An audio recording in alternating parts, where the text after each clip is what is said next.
Allahumma sholli ala Muhammad ya Rabbi sholli alaihi wa sallim ya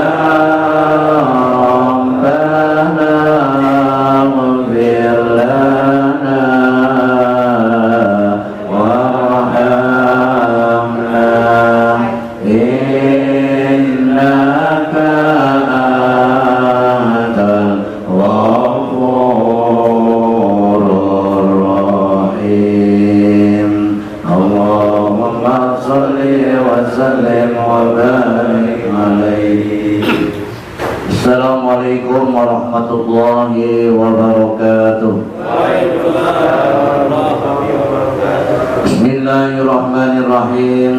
Alhamdulillahi rabbil alamin wa bihi nasta'inu ala umuri dunya waddin. Wassalatu wassalamu ala sayyidina Muhammadin wa ala alihi wa sahbihi ajma'in. Amma ba'du.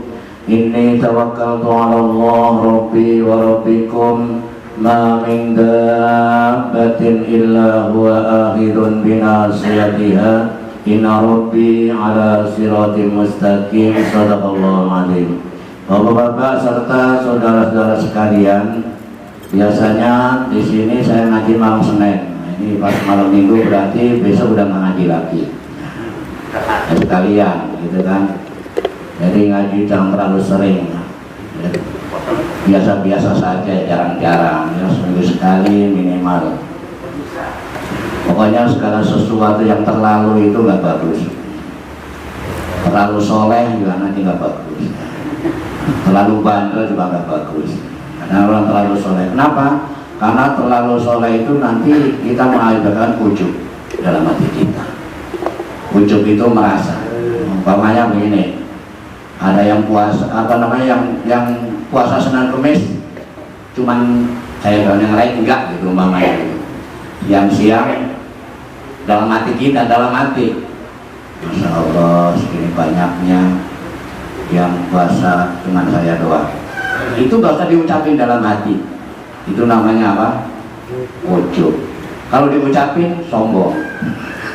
Ya, kalau ditunjukin sombong. Jadi ujub itu ya kalau nggak ponakan ya anaknya sombong kan. Kalau kita pelihara terus dia akan menjadi sombong dan akan menghilangkan amal kita. Jadi kita biasa-biasa saja. Kita alhamdulillah bahwa orang-orang tua kita mendidik kita itu luar biasa. Adanya haul atau memperingati kematian seseorang itu mengingatkan kita kepada mati. Mengajarkan ingat kepada mati.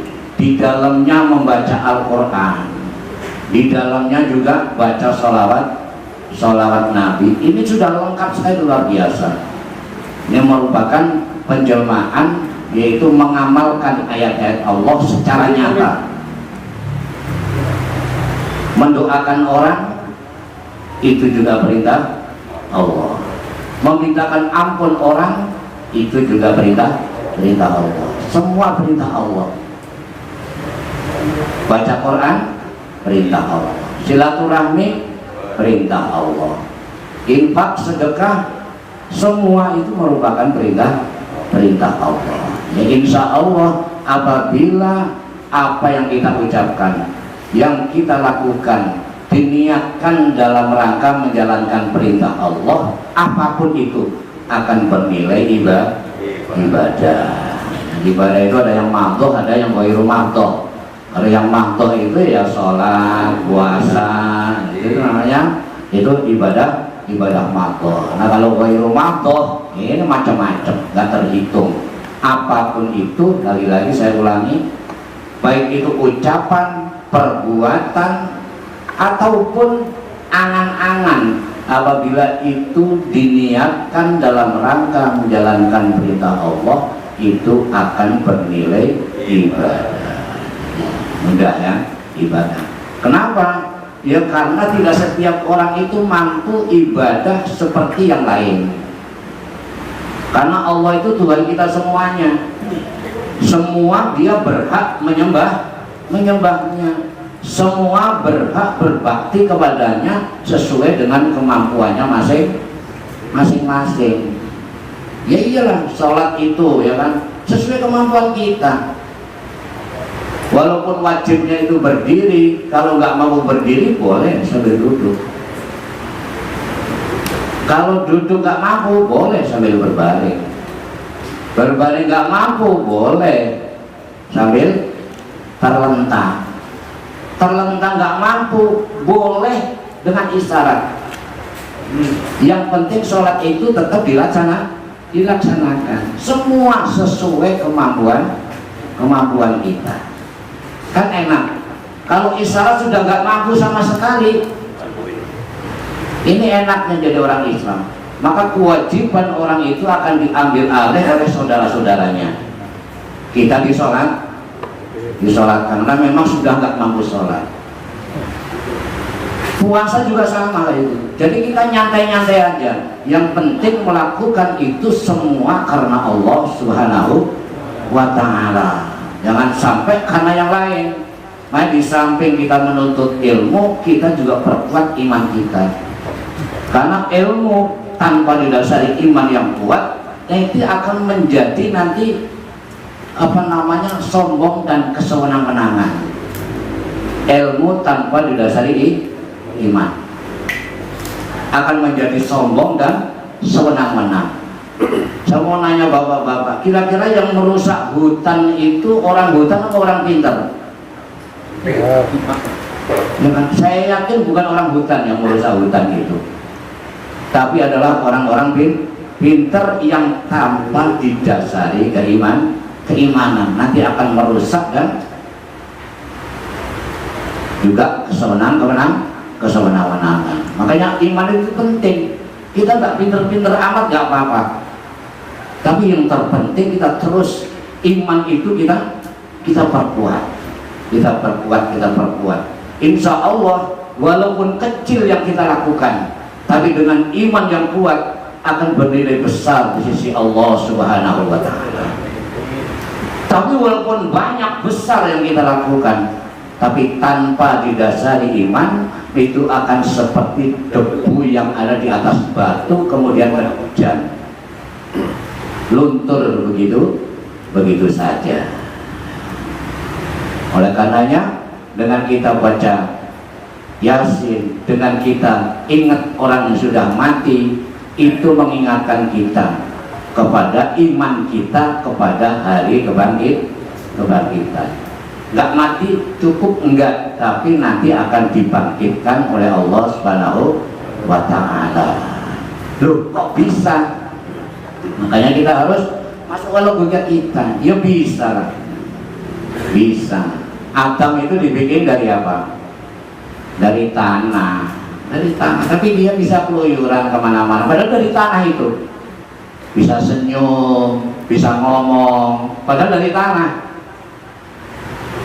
Begitu juga tanah yang kita injek ini, dia juga bisa senyum, bisa ngomong. Cuma gak bentuk orang aja. Senyumnya seperti apa? Ya hanya Allah yang tahu. Burung-burung, pohon-pohon, itu semua memang semua asalnya dari tanah. Semua itu tunduk patuh mengabdi kepada Allah Subhanahu wa Ta'ala dengan caranya masing-masing. Alhamdulillah kita sebagai manusia diberi agama supaya kita enak bisa memakai agama sesuai dengan ukuran kita masing-masing. Saya mungkin sudah mengulang-ulang, agama itu kata orang Jawa itu ageman, yaitu pakaian. Jadi siapa saja bisa pakai, karena agama itu yang punya adalah Allah Subhanahu wa Ta'ala, diberikan kepada manusia. Dan agama itu sudah ada sejak manusia diciptakan. Adam alaihi salam, terus sini sampai sekarang Nabi Muhammad sallallahu Alaihi Wasallam demi tegaknya keberlangsungan hidup manusia. Apabila salah di dalam mengamalkan agama, maka itu akan mengakibatkan kehancuran kehidupan manusia. Sehingga Rasulullah Shallallahu Alaihi Wasallam bersabda yang maksudnya, yang artinya bahwa tegaknya dunia itu dengan 4 perkara. Ini jangan dirubah-rubah, nanti kita bisa profesional. Jadi profesional dan proporsional ya. Dengan 4 perkara. Yang pertama yaitu bil ilmil ulama, dengan ilmunya ulama. Yang kedua bi adlil umaro, yaitu adilnya pemimpin. Yang ketiga bisa khawatil agniya, yaitu dengan dermawannya orang kaya. Yang keempat bidakwatil fuqara, yaitu dengan doanya orang-orang fakir. Ini jangan sampai keliru. Kalau ulama tugasnya dia menyebar ilmu. Kalau umaro ibadah yang terbaik dia adalah adil. Kalau orang kaya ibadah yang terbaik nyumbang. Itu karena nanti kalau salah dilakukan ini mengakibatkan dunia itu tidak tegak. Orang fakir ya bisa fakir harta, bisa fakir ilmu, bisa fakir macam-macam. Dia punya itu. Dia tugasnya apa? Mendukung ya. Minimal dia mendoakan. Itu tugasnya, ibadahnya supaya kehidupan manusia itu bisa tegak dengan menjalankan agama. Tapi kalau nanti ketukar-tukar ngamalin hadis ini, itu yang akan mengakibatkan kehancuran. Orang kaya umpamanya dia menyebar ilmu, ngajar ilmu. Ya kalau orang kaya yang ngajar, ya pasti banyak yang datang karena pulangnya kasih duit, ya. Atau kebalikannya, orang fakir ilmu, dia ngajar. Ini juga nanti akan, makanya harus profesional dan proporsional supaya dunia ini akan tetap tegak. Nah, pada malam hari ini mari kita merenung, kita ini sebagai apa? Sebagai ulama, sebagai agniya, orang kaya, sebagai pemimpin, atau kita sebagai orang yang fakir. Nanti kita akan tahu tugas kita masing-masing di dalam menjalankan agama. Apabila dijalankan sesuai hadis ini, insya Allah dunia akan tetap tegak. Tapi kalau sudah kebalik-balik ya carut marut nantinya. Urusannya carut marut, nggak karuan-karuan. Nggak punya ilmu, ngajar ilmu, pasti nanti akan sesat dan menyesatkan. Atau orang yang kaya doa, diajak mulai dari ke musola, yo Pak kita ke musola, masya Allah, harus dibangun ini ya. Masa iya Pak, ini alhamdulillah dibangun. Saya doakan dah mudah-mudahan cepat jadi. Ini salah, harusnya orang kaya itu nyumbang. Yang berdoa itu adalah orang-orang Pak. Apabila salah pasti begitu. Akhirnya yang masjid madrasah nggak jadi, ya kan? Karena yang seharusnya nyumbang dia cuma berdoa. Yang seharusnya mengarahkan dia malah berdoa umpamanya. Jadi ada tugasnya masing-masing supaya dunia ini tetap tegak bersatu. Kalau ini kayak pasti enak lah. Namanya juga ageman, dipakai sesuai ukurannya masing-masing. Kalau enggak kita pakai baju aja kegedean, ya juga nggak nyaman. Pertama nggak nyaman, dilihat juga nggak pantas. Kekecilan itu juga nggak enak, dilihatnya juga nggak pantas. Karena memang agama itu pertama dia dirasakannya enak, dilihatnya juga indah. Harapan beragam. Orang berpakaian begitu, di samping dia juga luas nutup aurat, tapi juga dilihatnya kan pantas luas. Sehingga Rasul itu ditugaskan oleh Allah yang menyempurnakan, yaitu akhlak manusia, supaya mereka bertindak sesuai dengan tugasnya masing-masing, beribadah begitu. Nah dengan itu, supaya kita bisa menjalankan itu, yang pertama kita menyadari diri kita, sadar kita ini siapa. Yang kedua, perkuat iman kita, banyak kita istighfar kepada Allah. Nanti kita akan sadar, karena apabila kita istighfar mohon ampun kepada Allah, Allah pun dia berjanji kepada kita akan memaafkan dan akan membimbing kita, menuntun kita. Wa inni laghaffarun liman taba wa amana wa amila shalihan tsumma tada. Sesungguhnya aku pasti akan mengampuni orang-orang yang bertobat. Wa inni laghaffarun liman taba wa amana, dan dia iman. Nah, setelah kita sadar, perkuat iman kita. Setelah itu, buktikan keimanan kita itu dengan perbuatan baik sesuai dengan profesi kita, yaitu profesional dan proporsi wa amila sholihan. Setelah itu summah tada, maka Allah akan memberi petunjuk kepada kita, akan menuntun kita. Kalau nggak percaya, buktikan.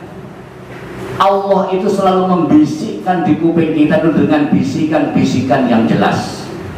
Apabila kita sudah bertaubat, sadar, kita mendapatkan petunjuk oleh Allah Subhanahu wa Ta'ala. Nanti akan bisa kita rasakan.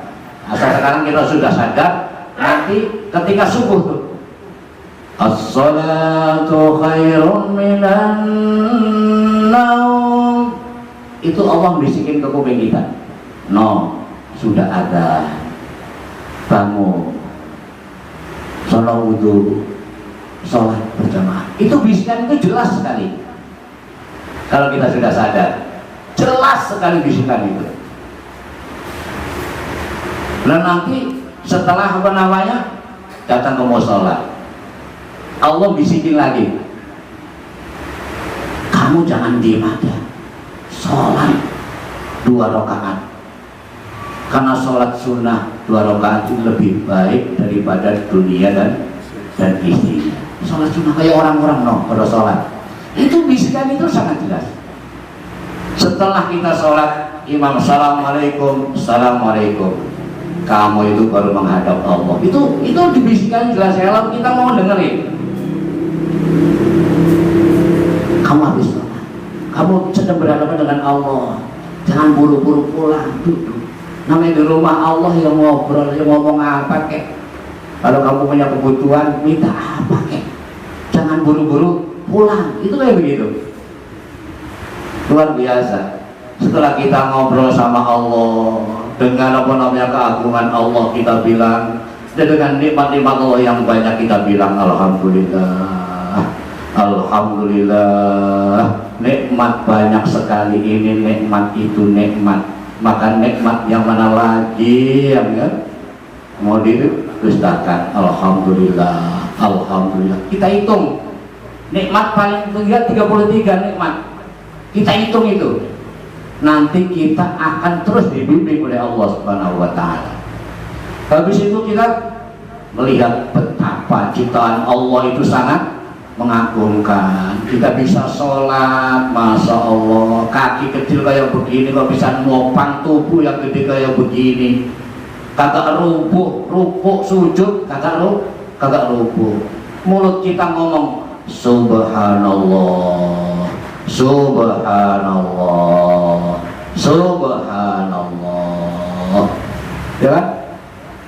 Saat itu kita akan tahu akan kebesaran Allah Subhanahu wa Ta'ala. Mentok bahwa Allah Maha Besar, mulut kita bilang Allahu Akbar, Allahu Akbar, Allahu Akbar, Allahu Akbar, luar biasa, begitu maha besarnya Allah Subhanahu wa ta'ala. Kalau begitu, la ilaha illallah wahdahu la syarikalah, tidak ada Tuhan kecuali Allah yang Maha Esa. La ilaha illallah wahdahu la, dia hanya dia, tidak ada sekutu baginya. Lahul mulku wa lahul hamdu yuhyi wa yumitu wa huwa ala kulli syai'in qadir. Selesai, pulang enteng sekali kita. Habis ngomong ngobrol sama Allah, habis muji-muji, pulang, ya kan? Gitu. Anak udah di depan pintu, bapak pulang, mau sekolah pak, minta ongkos, dibisikin lagi sama Allah, tuh titipanku, minta uang jajan, kasih. Dan terus kita di jalan akan dibisikin terus, apabila kita sudah menyadari diri kita. Ini janji Allah. Wa inni laghaffarul liman taba wa amana wa amila sholihan summa tada. Masya Allah. Nanti dibuka ini di Quran, dicari aja dari alif lam mim sampai qul a'udzu birabbin nas. Nanti ketemu, ya kan? Biar baca Quran maksudnya. Kalau saya ujungin aja sekian nanti diincer, ya. Nah, nggak acil begitu ya. Cari Quran, mudah-mudahan Allah Subhanahu wa ta'ala beri kemudahan kepada kita untuk menyadari siapa diri kita dan kemana kita akan kembali. Ya, dengan kita bertemu seperti ini, mudah-mudahan nanti di akhirat kita juga berkumpul, ya, bersama-sama kita masuk ke dalam surganya Allah Subhanahu wa ta'ala. Kita doakan apa yang diniat soal bed, mudah-mudahan dijabah oleh Allah Subhanahu wa ta'ala. Amin ya rabbal alamin. Al-Fatihah. Bismillahirrahmanirrahim. Alhamdulillahirabbil alamin. Ar-Rahmanir-Rahim. Maliki yaumiddin. Iyyaka na'budu wa iyyaka nasta'in. Ihdinas siratal mustaqim. Siratal ladzina an'amta 'alaihim ghairil maghdubi 'alaihim waladdallin. Amin. Astagfirullahaladzim. Allahumma shalli ala sayyidina wa habibina wa syafiina wa karimina wa tuhlina wa maulana Muhammad wa sallim tabaraka wa ta'ala kulli sadatina sabi rasulillahi ajma'in walhamdulillahi rabbil alamin hamdan yuwafi ni'amahu wa yukafi'u mazidah. Ya Rabbana lakal hamdu kama yanbaghi li jalali wajhikal karim wa 'azimi sultanik.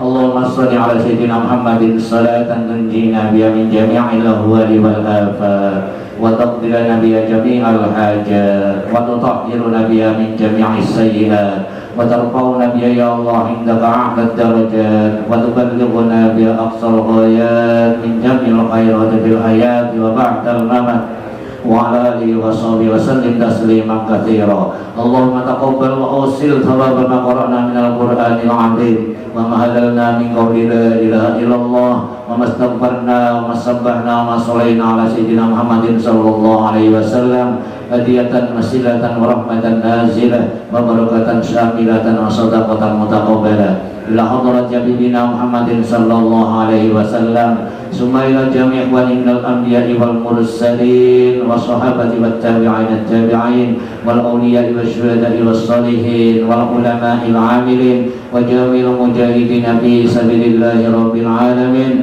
ridwanallahu alaihim bi barakatihim wa karamatihim summa ila jami'il muslimin wal muslimat wal mu'minina wal mu'minat khususan abaina wa ummahatina wa ajdadina wa jaddatina wa masyayikhina wa muallimina wa ustadina wa nakhussu khasatan ila ruhi Bapak Toya Sutrisno bin Rakam. Allahumma ighfir lahu warhamhu wa'afihi wa'fu anhu.